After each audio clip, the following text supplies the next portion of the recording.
کوئی چھوٹی سی بات کر کے اپنی بات کو ختم کرتا ہوں. اس پر تو سب کا اتفاق ہے کہ نیکی کرنی چاہیے اور برائی سے بچنا چاہیے، لیکن پھر نیکی کی ڈیفینیشن میں اختلافات شروع ہو جاتے ہیں.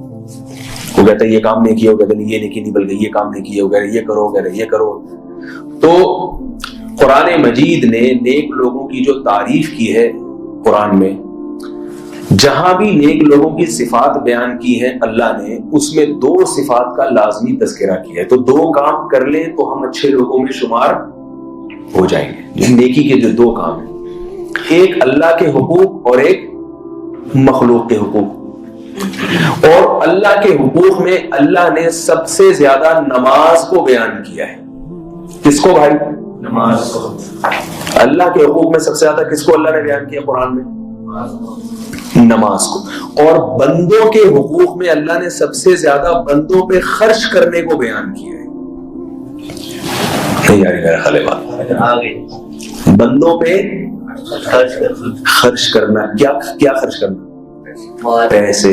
معذرت کے ساتھ، کیونکہ آج کل ہر آدمی پیسے جمع کرنے میں لگا ہوا ہے، خرچ کرتے ہوئے ہر آدمی کی جان نکلتی ہے. لوگ ہوٹلوں میں بھی جاتے ہیں تو کہتے ہیں یار امریکن سسٹم کے تحت کھانا ہے یا پاکستانی طریقہ ہوگا. مجھے پہلے یہ اصطلاح معلوم نہیں تھی. 8-10 سال پرانی بات ہے. تو ہمارے دوست احباب تھے سب، میری بھی اچھی گپ شپ تھی، ہم سب ہوٹل گئے. ہم نے کہا چلو باہر جا کے کھانا کھاتے ہیں، چھٹی والا دن تھا. تو ایک لڑکا کہنے لگا یار امریکن سسٹم کے تحت کھانا ہے یا پاکستانی. میں نے کہا یہ کون سا سسٹم ہے بھائی؟ امریکن سسٹم کے کیا مطلب؟ لیٹ کے کھائیں گے ہم کھانا، یہ چل کے کھائیں گے کیا؟ امریکن وہ بھی اسی طرح ہی کھاتے ہیں بیٹھ کے، ہم بھی. تو اس نے کہا نہیں، امریکن سسٹم نہیں ہوتا ہے کہ کھائیں گے تو سب مل کے، مگر پیسہ ہر آدمی جو آرڈر کرے گا وہی اپنے اپنے پیسے دے گا. تو یہ امریکہ کا جیسے کلچر آ رہا ہے نا ہمارے معاشرے میں، وہی والی پینٹیں ہم پہن رہے ہیں، وہی والی شرٹیں ہم پہن رہے ہیں، وہی والے اسٹائل سے. ایک صاحب آئے، وہ بات کرتے ہوئے ہل رہے ہیں، ایسا لگ رہا تھا ڈانس کر رہے ہیں. بالکل نوجوان سا لڑکا تھا. میں نے کہا یہ کس اسٹائل میں بات ہو رہی ہے؟ یہ جگہ پہ کھڑا کیوں نہیں ہو رہا ہے؟ ہل کیوں رہا ہے؟ یہ وائبریشن پہ لگا ہوا ہے کیا؟ یہ وائبریشن پہ ہوا ہوا ہے کیا؟ یہ کیا مسئلہ ہے؟ تو انہوں نے کہا کہ یہ ابھی نیا نیا امریکہ گیا تھا تو وہاں اسٹائل سے بڑا متاثر ہوا ہے. تو وہ گورے اسی طرح ہی ہوتے ہیں، وہ ہلتے رہتے ہیں، ہنستے رہتے ہیں. میں نے تو نہیں گوروں کو اس طرح دیکھا، لیکن وہاں وہ کہہ رہے تھے کہ اس طرح ہوتے ہیں. تو وہیں سے آیا کہ تھوڑا اس کو سیٹنگ پہ آنے میں ٹائم لگے گا. تھوڑے دن لگیں گے، پھر یہ رک جائے گا اپنی جگہ پہ. ابھی بہت ہل رہے ہیں. وہ کیوں ہلتے ہیں؟ وہ اس لیے کہ وہ لائف کو انجوائے کرنے کا کوئی موقع ہاتھ سے ضائع نہیں جانے دیتے. تو کہتے کھڑے کھڑے تھوڑا سا ناچو تاکہ لائف کیا ہو، تھوڑی سی رنگین بن جائے. ان کی طبیعت میں سکون نہیں ہے نا، سکون نہیں ہے. یہ بات خوب یاد رکھیں. زیادہ بولنا، ہر وقت لطیفے بازیاں، اس سے سکون نہیں ملتا. سکون اللہ نے اصل میں رکھا ہے خاموشی میں. سکون اصل میں کس میں ہے؟ خاموشی.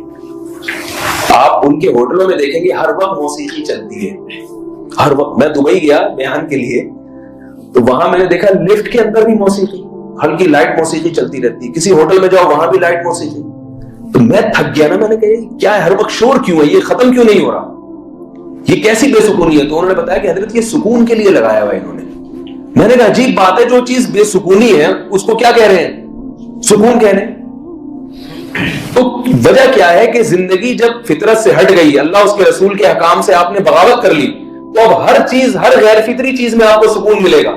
آپ جب شہد کھانا اور دودھ پینا چھوڑ دو گے تو آپ کو پان گٹکے میں مزہ آئے گا، یا جب پان گٹکا شروع کر دو گے تو آپ کو شہد اور دودھ میں تھوڑی مزہ آئے گا. پھر آج کے نوجوان کو آپ کہو گے لسی پیو، لسی ہضم ہی نہیں ہوگی اس کی. ٹھیک ہے، لسی ہضم نہیں ہوگی. وہ گٹکے کھاتا ہے، وہ سگریٹ پیتا ہے. تو جب آپ کی زندگی نیچرل نہیں رہتی، تو جیسے آپ کی زندگی نیچرل نہیں ہے تو آپ کو پھر غیر ایسی خوراکیں کھانی پڑیں گی جو انسان کی فطرت نہیں ہے. ہیروئن میں آپ کو مزہ آئے گا، چرس میں آپ کو مزہ آئے گا. اسی طرح جس چیز میں اللہ نے سکون رکھا تھا، سکون اللہ نے عبادت میں رکھا تھا. یہ سوئی کے ساتھ اللہ کی عبادت کی جائے. الا بذکر اللہ تطمئن القلوب. اللہ نے دلوں کا سکون کس میں رکھا ہے؟ اللہ کے ذکر میں رکھا ہے. جب آپ ذکر سے دور بھاگ گئے، اللہ کو یاد کرنے سے دور بھاگ گئے، تو پھر آپ کو ایسی چیزوں میں سکون محسوس ہوگا جس میں اللہ نے سکون رکھا نہیں ہے. تو جس چیز میں اللہ نے سکون رکھا نہیں ہے اس میں سکون ملے گا کیسے؟ محسوس ہونا الگ چیز ہے، وہ چیز مل جانا الگ چیز ہے. بعض چیزیں آپ کو ایسا لگتا ہے کہ مجھے یہ ملیں گی تو سکون ملے گا، حالانکہ اس میں ہوتا نہیں ہے. تو یہ لگ رہا ہے کہ موسیقی میں سکون ملے گا، مگر نہیں ملتا سکون، وہ وقتی مزہ ہے، وقتی طور پر، اس کے بعد دماغ خراب ہونے لگتا ہے انسان کا. خاموشی میں سکون ہے. تو وہ چونکہ اسلام سے دور ہے، مذہب سے دور ہے، ان کو سکون کے لیے ہر وقت انٹرٹینمنٹ چاہیے، ہر وقت کوئی نہ کوئی ایسا کام ہونا چاہیے جو نیا ہو. تبھی آپ ان کے فیشن دیکھیں مختلف. ہم لوگ بال بناتے ہیں ایک اسٹائل سے، میرے بال جب سے نکلے ایک ہی اسٹائل سے مانگ نکال رہا ہوں، ٹھیک ہے.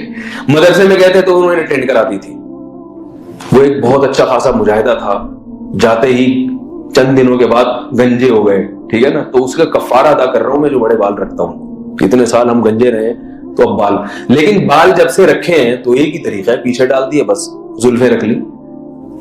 گوروں کو اس میں سکون نہیں آتا، گورے کہتے ہیں ایک دن یہ والا اسٹائل ہونا چاہیے. اس کے بعد جب وہ بے چین ہوتے ہیں نا اندر سے، تو وہ اپنی پورا لائف اسٹائل کیا کرتے ہیں، چینج. اب وہ پھر بالوں کی آگے سے نکال کے یوں کر کے سائڈ کی مانگ نکالیں گے دوسرے دن. پھر وہ نیٹ پہ سرچ کرتے ہیں کوئی اور فیشن تو نہیں آیا، پھر دیکھیں گے وہ جو ہے نا جنگلی چوہے جیسے کسی کے سر پہ کانٹے رکھ کے آیا ہوا ہے وہ، تو پھر وہ بالوں کا وہ والا اسٹائل. پھر آدھا سر منڈوا لیں گے، آدھے بال رکھ لیں گے تاکہ میں دیکھنے میں نمایاں نظر آؤں، ایک الگ سا میرا اسٹائل ہو. یہ لوگ سمجھتے ہیں کہ وہ لائف کو انجوائے کر رہے ہیں، حالانکہ وہ لائف کو انجوائے بیچارے کر نہیں پا رہے ہیں، اس لیے وہ مصنوعی طریقے سے انجوائے کرنے کی کوشش کر رہے ہیں. لائف کو انجوائے تو اللہ کا شکر ہے ہم لوگ کر رہے ہیں، آرام سے بیٹھے ہوئے اسی میں خوش ہیں، اسی میں اللہ کا شکر ہے اسی میں خوش ہیں. ہمارے ایک ہی اسٹائل کی 20 سال ہو گئے، یہی بال ہیں. بہت سے لوگ، میں نے بہت سے علماء دیکھا سفید کپڑے پہنتے ہیں، اور بعض لوگ کیا روزانہ کرتوں کے اسٹائل ان کے بدل رہے ہیں. تو جو کافی عرصے سے ایک ہی قسم کے کپڑے پہن رہا ہے، بلکہ جو روزانہ جس کا لباس کا اسٹائل چینج ہو رہا ہے وہ سکون میں ہے، جو روزانہ یا ایک ہی اسٹائل کے کپڑے عرصے دراز سے پہنتا رہا ہے وہ سکون میں ہے. ظاہر ہے کہ یہ سکون کی علامت ہے کہ تبھی وہ اس میں خوش ہے نا، تبھی تو وہ ویسے ہی پہنتا آ رہا ہے. اور وہ جو روزانہ اسٹائل چینج کر رہا ہے، اس کا مطلب ہے اس کو کچھ، اس کی طبیعت میں کیا ہے، کچھ گڑبڑ ہے، اس کو کوئی بیماری ہے، اس کو سکون نہیں مل رہا. اچھا مجھے ایک بات بتائیں، ایک آدمی آپ جیسے یہاں بیٹھے ہوئے ہیں، لیکن آپ میں سے کوئی صاحب ہیں تھوڑی دیر یہاں بیٹھ کے بیان سنیں، اس کے بعد اٹھ کے وہاں چلے جائیں، پھر تھوڑی دیر میں اٹھ کے وہاں آ جائیں، پھر تھوڑی دیر میں اٹھ کے یہاں آ جائیں. اور ایک ایسا ہے جو پورا 1 گھنٹے کا بیان ایک ہی جگہ بیٹھے بیٹھے سن رہا ہے. تو بتاؤ ان میں سکون میں کون ہے؟ جو ایک جگہ بیٹھا، جو بار بار کبھی وہاں اٹھ کے جا رہا ہے.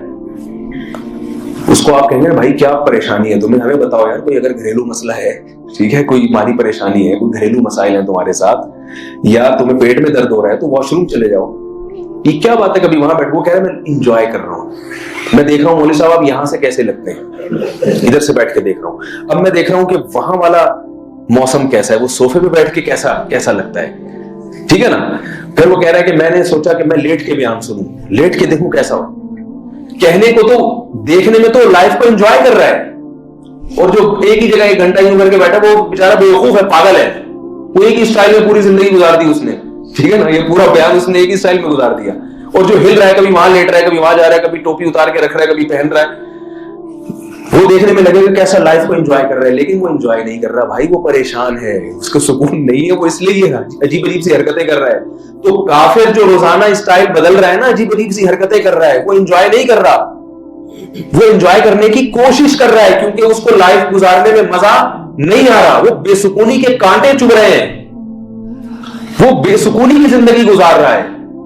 اگر وہ اللہ کی یاد پہ آتا، عبادت پہ آتا، صبح صبح قربانی دے کے اٹھتا، اور سردیوں کے موسم میں وضو کر کے اللہ کے سامنے ہاتھ باندھ کے کھڑا ہوتا، اور اللہ کے کلام کو سنتا، تو اللہ کے احکامات کو سنتا، پھر والدین کے حقوق سنتا، بیوی بچوں کے حقوق سنتا، پھر یہ دیکھتا کیا حلال ہے کیا حرام ہے، جنت کیا ہوتی ہے جہنم کیا ہوتی ہے، ایک مہذب زندگی گزارتا، صفائی ستھرائی کے احکام سیکھتا، مہذب زندگی جس کو اللہ اس کے رسول نے مہذب زندگی کہا ہے، تو اس کی طبیعت میں کیا پیدا ہو جاتا، سکون. پھر اسے سکون کے لیے نہ ہیروئن پینے کی ضرورت، نہ ڈرگس لینے کی ضرورت، نہ شراب پینے کی ضرورت، اور نہ گانے اور موسیقی سننے کی اس کو ضرورت رہتی. یہ ساری چیزیں وہ اس لیے ہے کہ ان کی طبیعت میں سکون نہیں ہے. علماء اور بزرگوں کو ان چیزوں کے بغیر ہی اللہ خوش رکھتے ہیں. سمجھ میں آ رہی ہے بات کہ نہیں آ رہی؟ تو بات میں کیا کر رہا تھا، کہاں سے کہاں نکل گئی، موضوع چینج ہو گیا، کہاں سے میں نے چھوڑی تھی، میں اس کو جلدی سے، ہاں 2 چیزیں میں بیان کر رہا تھا، جزاک اللہ، کہ اللہ تعالیٰ کیا کہتے ہیں، ایک اللہ کے حقوق ہیں، دوسرے کس کے حقوق ہیں، بندوں کے، اور بندوں کے حقوق میں اللہ نے سب سے، اپنے حقوق میں اللہ نے نماز کو سب سے زیادہ بیان کیا ہے. یہ نہیں کہ اللہ کے دوسرے حقوق ہیں، نہیں، اللہ کے اور بھی بہت سارے حقوق ہیں، لیکن سب سے زیادہ اللہ نے بیان کس کو کیا ہے؟ نماز کو. اور بندوں کے بھی بہت حقوق ہیں، لیکن بیان اللہ نے سب سے زیادہ کس چیز کو کیا ہے؟ بندوں پہ خرچ کرنا. تو یہاں سے امریکن سسٹم والی بات آئی تھی کہ امریکن سسٹم چھوڑ دیں، خرچ کرنا سیکھیں، بیوی پہ خرچ کریں، اپنی اولاد پہ خرچ کریں، اپنے والدین پہ، اور خرچ کرنے میں سب سے پہلے رشتہ دار ہیں. تو خرچ کرنے کا کوئی موقع ہاتھ سے جانے نہ دیں. یہ بہت بڑی نیکی ہے. یہی دو قسم کی نیکی ہم نے کرنی ہے: نماز جس کو اللہ کی یاد، اللہ کا ذکر بھی کہا جاتا ہے، اور دوسری چیز کیا ہے؟ اللہ کے بندوں پہ خرچ کرنا. کنجوس آدمی جنت میں نہیں جائے گا، معذرت کے ساتھ، ٹھیک ہے نا؟ کنجوس آدمی جنت میں نہیں جائے گا. تو خرچ کرنا سیکھیں. یہاں بھی ایک شیطان گڑبڑ کروا دیتا ہے. لوگ خرچ کرتے ہیں، مگر جیسے کاروبار میں آپ لاکھ روپے کما سکتے تھے، تو اگر آپ 50,000 کما رہے ہیں تو ہم اس کو لاس سمجھتے ہیں. تو ایسے خرچ کرنے کی بہت ساری اچھی جگہ تھی جہاں آپ زیادہ ثواب کما سکتے تھے. وہ زیادہ والی جگہ چھوڑ کے آپ کم ثواب والی جگہوں پہ گئے، تو یہ بھی آخرت کے لحاظ سے کیا ہے؟ لاس. اب میں بتاتا ہوں. لوگ جب کمانے کا سوچتے ہیں نا، کوئی مصیبتیں گھر میں آئی ہوئی ہیں، صدقہ کرنا ہے، بلائیں ٹالنی ہے، تو بکرے کی شامت آ جاتی ہے. بکرا کیا کرتے ہیں؟ کاٹ دیتے ہیں، صدقہ کرتے ہیں بکرا. آپ، اللہ نے قرآن میں کہیں بھی لکھا کہ لوگوں کو بکرا کھلاؤ یا بکرے کاٹو. اللہ نے کیا کہا؟ خرچ کرو. خرچ کیوں کہا اور کیا خرچ کرو اس کو نہیں بیان کیا گیا. اس لیے بیان نہیں کیا گیا. کیوں بیان نہیں کیا گیا؟ یہ میں پہلے وہ آیت بتا دوں. یسألونک ماذا ينفقون، قرآن میں آتا ہے کہ یہ لوگ اے نبی آپ سے پوچھتے ہیں کہ ہم کیا خرچ کریں. تو جواب کیا ہونا چاہیے؟ پیسے خرچ کریں، گندم خرچ کریں، بکرا کاٹ کے دے دیں کسی کو. یہ نہیں کہا، بلکہ اللہ نے جواب میں دیا قل ما انفقتم من خیر فللوالدین والاقربین. ان سے کہہ دیجئے کہ تم جو بھی خرچ کرو تو پہلے والدین پہ، اس کے بعد رشتہ داروں پہ، اور اس کے بعد پھر یتیموں پہ، غرباء پہ، مساکین پہ. تو اللہ نے اس سوال کا جواب ہی نہیں دیا کہ کیا خرچ کریں. کیوں جواب نہیں دیا؟ کہ اسلام کو اس سے بحث نہیں ہے آپ کیا خرچ کر رہے ہیں. اسلام کو اس سے بحث ہے کہ آپ مسکین اور ضرورت مند کی حاجت پوری کر رہے ہیں. اگر وہ حاجت پیسے خرچ کرنے سے پوری ہو رہی ہے تو پیسے خرچ کریں. اگر حاجت روٹی کھلانے سے پوری ہو رہی ہے تو کیا خرچ کریں؟ روٹی کھلائیں اس کو. اگر حاجت، اس کو مکان کی ضرورت ہے اور آپ کے پاس ایک مکان پڑا ہوا ہے، پلاٹ پڑا ہوا ہے، اس کی ضرورت اس میں ہے، تو آپ اس کو مکان رہائش کے لیے دے دیں. اگر اس کی ضرورت کیا ہے؟ کسی کے ساتھ مدد کرنا، تعاون کرنا. حدیث میں اس کو بھی صدقہ قرار دیا گیا ہے.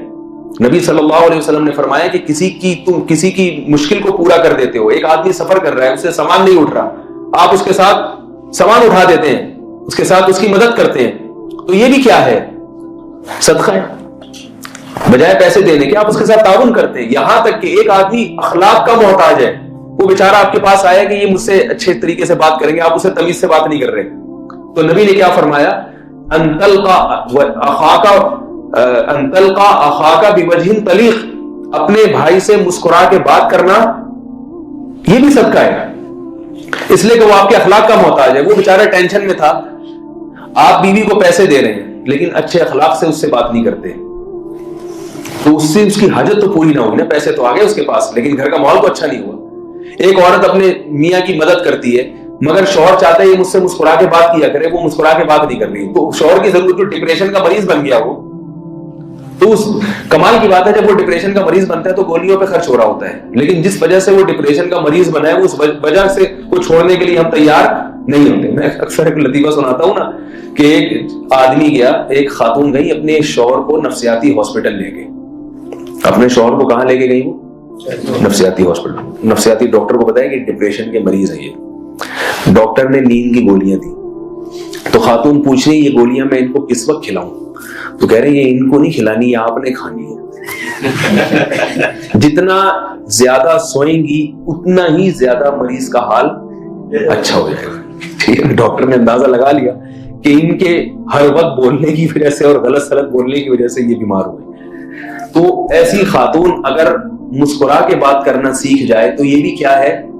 صدقہ ہے. یہ بھی مخلوق کی خدمت ہے. تو اس لیے اللہ نے ہمارا صدقہ بکرے سے شروع ہوتا ہے. بکرے کا تو کہیں ہے ہی نہیں. چھوٹا گوشت آج کل مالدار لوگوں کو کھانے کو نہیں مل رہا اور آپ غریبوں کو چھوٹا گوشت کھلا رہے. جتنے کا بکرا آتا ہے 20,000 کا بکرا اگر آتا ہے تو 20,000 روپے آپ غریب کے ہاتھ پہ پکڑاؤ, اس پہ بکرے پہ زیادہ خوش ہوگا یا 20,000 پہ زیادہ خوش ہوگا وہ؟ میں اکثر لوگوں کو ایک مثال دیتا ہوں کہ آپ کو آپ کی کمپنی اگر تنخواہ میں پیسوں کے بجائے بکرے دینا شروع کر دے تو آپ خوش ہوگے اس پہ؟ بکرا پتہ نہیں کہاں سے آ گیا, صدقے کا بکرا. عجیب سی بات ہے, صدقے کا بکرا آ گیا. لوگ مجھے کہنے لگے یہ جہالت ہے کہ کالا بکرا لوگ کاٹتے ہیں. میں نے کہا بکرا کاٹنا جہالت ہے, سفید ہی کیوں نہ ہو. کالا تو بہت بات کی چیز ہے, تو بہت بڑی جہالت ہے کالا بکرا کاٹنا. غریب کی حاجت پوری کریں بھائی. اس کو اگر اس کی بچی کی شادی نہیں ہو رہی جہیز کی وجہ سے, جہیز غیر اسلامی رسم ہے, لیکن اگر نہیں ہو رہی بیچارے کی, وہ اس کا داماد جو ہے وہ بڑا نالائق ہے, وہ جہیز کے بغیر شادی نہیں کر رہا, تو اس بچی کو جہیز بنا کے دے دینا یہ کیا ہے؟ یہ صدقہ ہے, یہ انسانیت کی خدمت ہے. تو جس وقت جس انسان کو جس قسم کی خدمت کی ضرورت ہے اس کے ساتھ اس خدمت میں تعاون کرنا, یہ اللہ کی نظر میں اللہ کی راہ میں خرچ کرنا کہلاتا ہے. اپنی حیثیت دیکھتے ہوئے ایسا نہ ہو کہ آپ ایسی خدمت کریں کہ کل آپ کو خدمت کی ضرورت پڑ جائے گی. ٹھیک ہے نا, آپ نے کسی کے ساتھ سامان اٹھوایا, وہ اتنا بھاری تھا کہ پھر آپ کو اٹھانے کے لیے 4 آدمی آئے گئے, تو اپنی حیثیت دیکھ کے اتنا خرچ نہ کریں کہ کل خود کسی سے بھیک مانگنی پڑے آپ کو, اپنی جیب دیکھ کے, لیکن کریں ضرور, یہ اللہ کا حکم ہے. اور ایسا کوئی موقع ہاتھ سے جانے نہیں دینا چاہیے. یہی ہے جو ہمارے ترازو میں یہ نیکیاں رکھی جا رہی ہیں. کل قیامت کے دن بہت افسوس ہوگا جب دوسروں کو دیکھیں گے کہ ان کے جو اعمال کا ترازو ہے وہ نیکیوں سے بھرا ہوا ہے اور ہماری 4 5 6 نیکیاں ٹوٹل پوری زندگی کی رکھی ہوئی ہیں, تو ہمیں اس پر افسوس ہوگا کہ اتنی سی کیوں ہے یہ. ٹھیک ہے نا, اس پر افسوس ہوگا. نبی صلی اللہ علیہ وسلم نے کیا فرمایا, حدیث کا مفہوم ہے کہ جنت میں کسی بات کا غم نہیں ہوگا مگر وہ وقت جو اللہ کی یاد کے بغیر گزر جائے اس کا غم ہوگا. کیا مطلب؟ جو وقت بھی نیکی کے بغیر گزر گیا اس کا غم ہوگا. تو اس لیے نیکی میں بڑھ چڑھ کے حصہ لینا چاہیے اور اس زندگی کو یہ بار بار سوچنا چاہیے کہ ایک ہی دفعہ ملی ہے, دوبارہ نہیں ملے گی. لوگ وہ اس کا الٹا مطلب سوچتے ہیں کہ بھائی ایک ہی دفعہ ملی ہے, جی بھر کے جی لو, مزے اڑا لو. ہم کیا کہتے ہیں, اسلام کیا کہتے ہیں, ایک ہی دفعہ ملی ہے اسے کسی کام میں لگا دو. وہ اسلام آپ کو صحیح راستہ, واللہ یدعوکم الی دار السلام, اللہ کہتے ہیں ہم تمہیں دار السلام سلامتی کے راستے کی طرف بلاتے ہیں اور کافر تمہیں تباہی کے راستے کی طرف بلا رہے ہیں. اللہ تعالیٰ ہم سب کو اپنی زندگی کو نیکیوں سے بھرنے اور گناہوں سے بچانے کی توفیق عطا فرمائے اور اپنے اوقات کو حقیقی معنی میں قیمتی بنانے کی توفیق عطا فرما دے. سبحانک اللہم و بحمدک نشہد ان لا الہ الا انت نستغفرک.